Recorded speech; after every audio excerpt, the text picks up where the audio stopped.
নমস্কার, কর্মযোগের সকল দর্শকদের জানাই এই চ্যানেলে আরও একবার স্বাগত।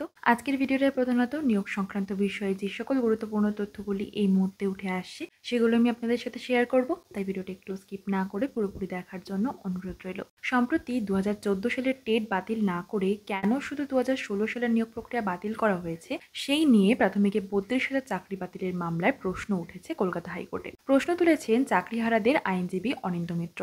তার বক্তব্য, 2016 সালের যে নিয়োগ প্রক্রিয়া বাতিল করা হয়েছে তাতে দুর্নীতির কোনো অভিযোগ নেই। মামলাকারীরাও তেমন কোনো অভিযোগ করেননি। কেবল ওই নিয়োগ প্রক্রিয়ায় কিছু অনিয়মের অভিযোগ উঠেছিল। বরং দুর্নীতির অভিযোগ উঠেছে 2014 সালের টেটে, যার ভিত্তিতে পরবর্তীতে 2016 সালের এই নিয়োগ প্রক্রিয়া। তবে কেন সম্পূর্ণ টেট বাতিল করে দেওয়া হলো না? যদিও টেটে দুর্নীতির অভিযোগগুলিরও ভিত্তি নেই বলে দাবি ওই আইনজীবীর। প্রাথমিকে 2016 সালের নিয়োগ প্রক্রিয়া বাতিলের নির্দেশ দিয়েছিলেন তৎকালীন বিচারপতি অভিজিৎ গঙ্গোপাধ্যায়। তার সিঙ্গেল বেঞ্চের নির্দেশকে চ্যালেঞ্জ জানিয়ে হাইকোর্টের ডিভিশন বেঞ্চে মামলা চলছে। বৃহস্পতিবারও সেই সংক্রান্ত শুনানি ছিল বিচারপতি তপব্রত চক্রবর্তী এবং বিচারপতি ঋতব্রত কুমার মিত্রের বেঞ্চে। 2013 সালে বিচারপতি গঙ্গোপাধ্যায়ের রায়ের ফলে প্রাথমিকে 32,000 চাকরি বাতিল হয়ে গিয়েছিল। বিচারপতি তখন একটি পর্যবেক্ষণে জানিয়েছিলেন, ন্যায় বিচার আসলেই আইনেরও ঊর্ধ্বে। সিঙ্গেল বেঞ্চের সেই পর্যবেক্ষণ নিয়ে প্রশ্ন তুলেন চাকরিহারাদের আইনজীবী। তার সওয়াল, আইন ছাড়া কিভাবে ন্যায় বিচার দেওয়া সম্ভব? আমাদের দেশে আইনের শাসন মৌলিক কাঠামোরই একটি অংশ। আইন না মেনে রায় দেওয়া কি আদৌ যায়? চাকরি বাতিল করে আবার ধাপে ধাপে নিয়োগের নির্দেশ দিয়েছে সিঙ্গেল বেঞ্চ।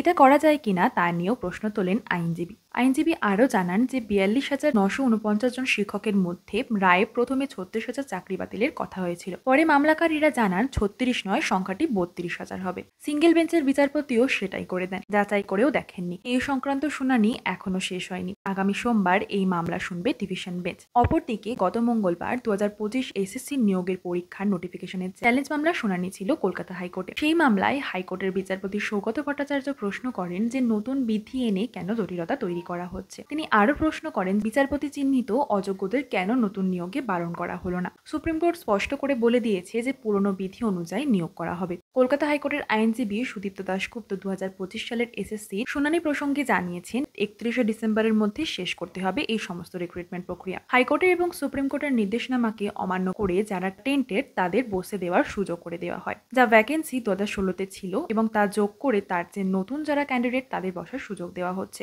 সমস্ত বিষয়টি পর্যালোচনা করে বিচারপতি আগামী 7ই জুলাই এই পরবর্তী মামলার শুনানি ধার্য করেছেন। আজ এতটাই রইল। আগামী দিনে এমন সমস্ত গুরুত্বপূর্ণ এবং জরুরি আপডেটগুলি সবার আগে পেতে এই চ্যানেলটিকে সাবস্ক্রাইব করে পাশে থাকা বেল আইকনটা প্রেস করে দেবেন। ভালো লাগলে ভিডিওটিকে অবশ্যই একটি লাইক করবেন। ফিরে আসবো এমন সমস্ত আপডেটেড ভিডিওগুলি আপনাদের জন্য সবার আগে নিয়ে। ততদিন ভালো থাকবেন, সুস্থ থাকবেন এবং দেখতে থাকবেন আপনাদের সবার প্রিয় ইউটিউব চ্যানেল কর্মযোগ।